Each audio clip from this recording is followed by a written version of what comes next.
Welcome to my class. नमस्ते student. बच्चों, आज हम चैप्टर नंबर 2 पढ़ने जा रहे हैं। आपके काव्य खंड से है, जिसका शीर्षक है धनुष भंग। धनुष भंग इस चैप्टर का सेशन नंबर 6 है, छठा है, जिसके कवि हैं गोस्वामी तुलसीदास जी।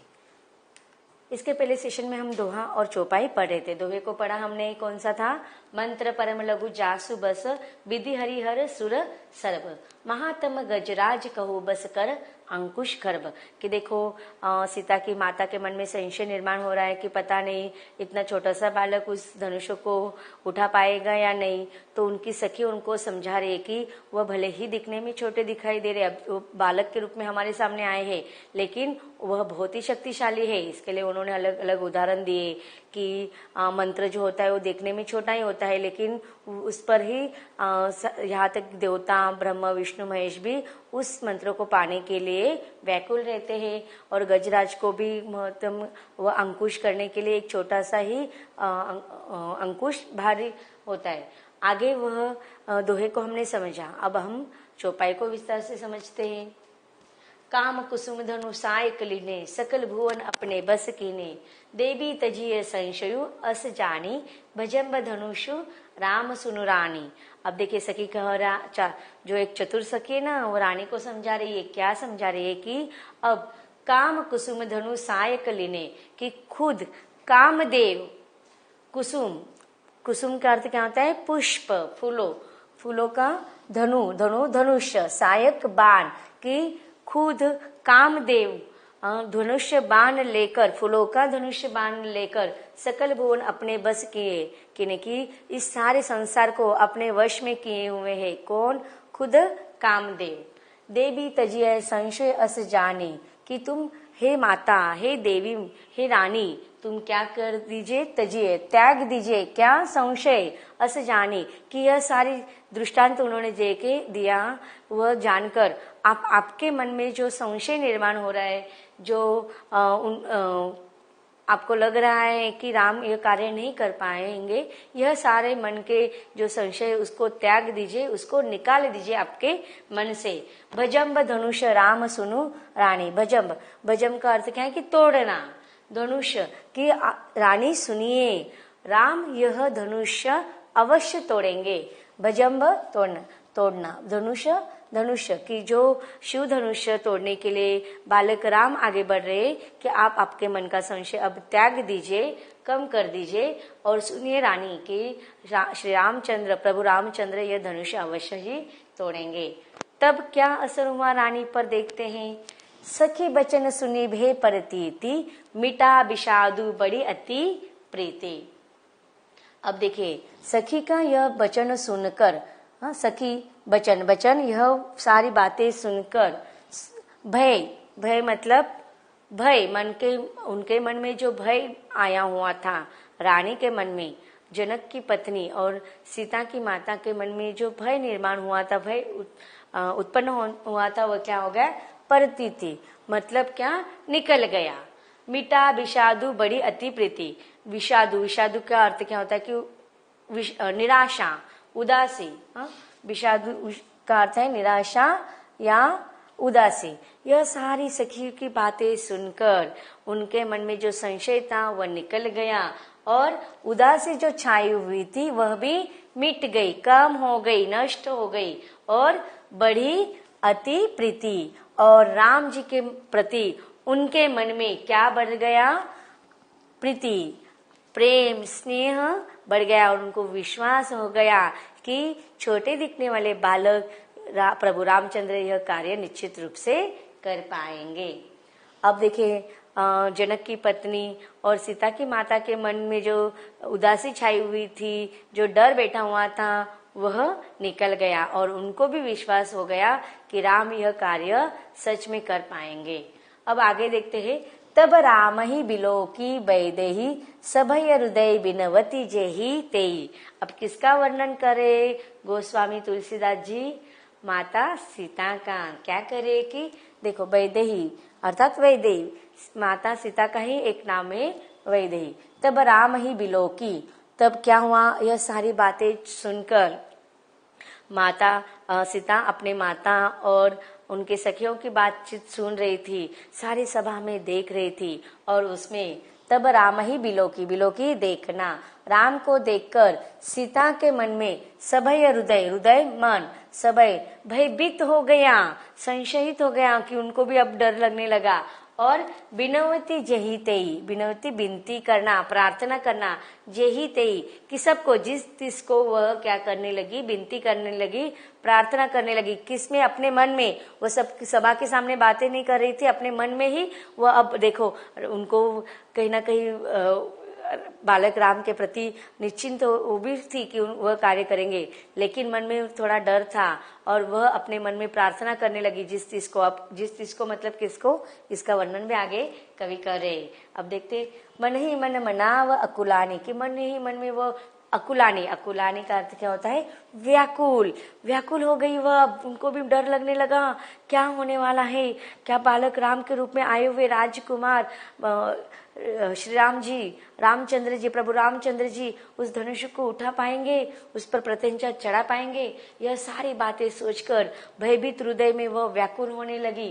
हो प्रसन्न महेश भवानी, और वो देखो अब तक उसने किसकी आराधना की थी? महेश और भवानी, अर्थात महेश शिव शंकर और भवानी पार्वती, माता पार्वती और शिव शंकर की वह प्रार्थना कर रही थी ना, आराधना की थी। अब तक उसने बहुत, जितने भी जन्म से लेकर अब तक के जीवन में उसने हमेशा उनकी आराधना की है, पूजा की है, शंकर और पार्वती की, महेश और भवानी की। तो वो उनको विनती करे कि प्रसन्न हो जाए। किसको? ईश्वर को प्रार्थना करे, शिव पार्वती को प्रार्थना करे। और क्या करे कि करहु सफल आपनी सेवकाई।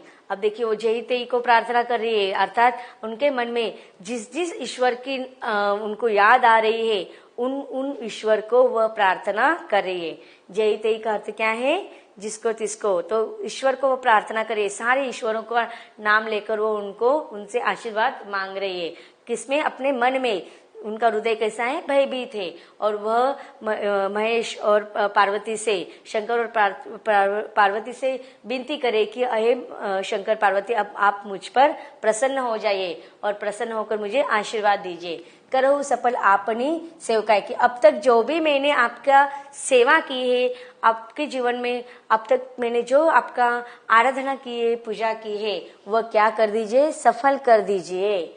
करी हितु हरहु चाप गराऊ, करी हितु हरहु चाप, चाप का अर्थ क्या है? धनुष। गरुआई, गरुआ मतलब उसका भारीपन। आप क्या कर दीजिए?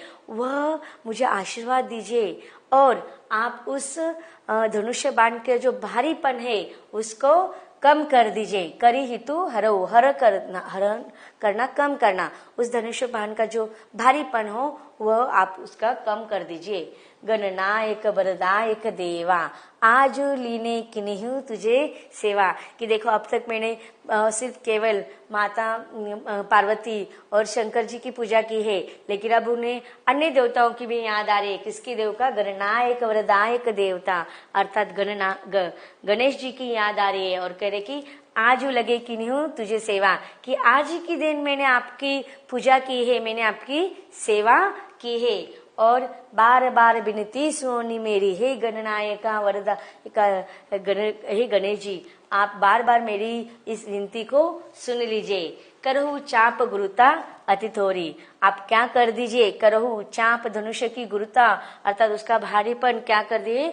अति थोरी, मतलब नष्ट कर दीजिए। जो भारीपन है उसको नष्ट करके उसको हल्का कर दीजिए। तो इस प्रकार माता जनक राजा की पत्नी रानी के मन का संशय दूर होने के बाद यहाँ पर सीता के मन का अवस्था का, व्यथा का वर्णन किया है कि साहित्यिक दृष्टि से यह बहुत ही श्रेष्ठात्मक वर्णन यहाँ पर तुलसीदास इन्होंने किया हुआ है। अब देखते हैं इस चौपाई में आए हुए कुछ कठिन शब्दों का अर्थ। कुसुम पुष्प सायक बाण, संसहु संशय भजम्ब तोड़ेंगे, विषाद उदासी निराशा, बिलोकी देखकर, जई तई जिस तिसकी या जिस किसी की, अकुलानी व्याकुल होकर सेवकाई सेवा, हरऊ हरण कर लीजिए, गरुआई गुरुता भारीपन।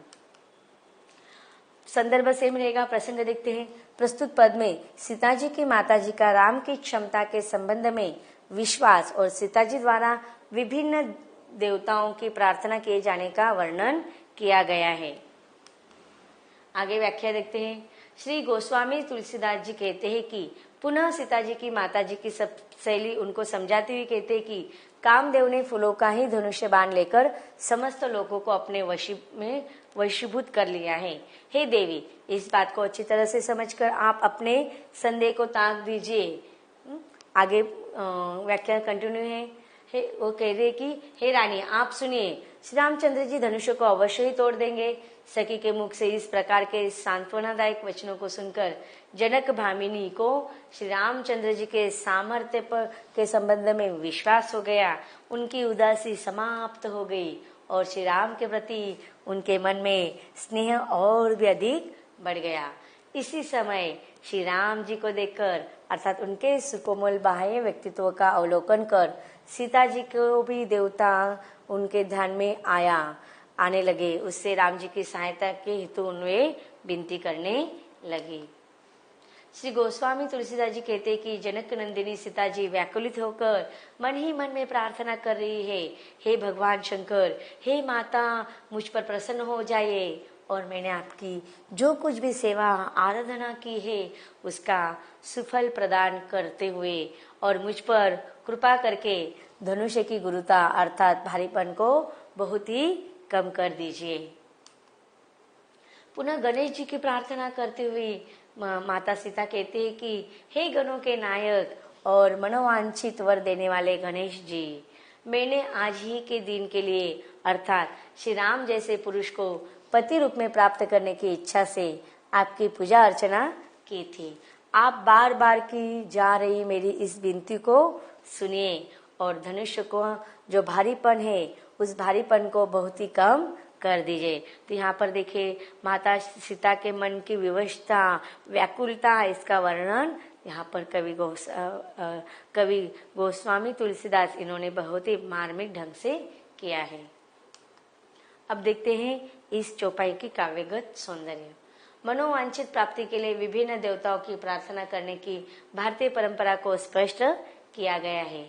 इस चौपाई की जो भाषा है वह अवधी है, शैली प्रबंध और वर्णनात्मक है, रस भक्ति रस है, छंद चौपाई है, अलंकार अनुप्रास और पुनरुक्ति प्रकाश है, गुण प्रसाद है, शब्द शक्ति अभिधा और लक्षणा है। तो बच्चों, इस प्रकार हमने दोहे और चौपाई को विस्तार से पढ़ लिया है। आगे भी हम अगले दोहे को और चौपाई को विस्तार से पढ़ते हैं, लेकिन इसके अगले सेशन में।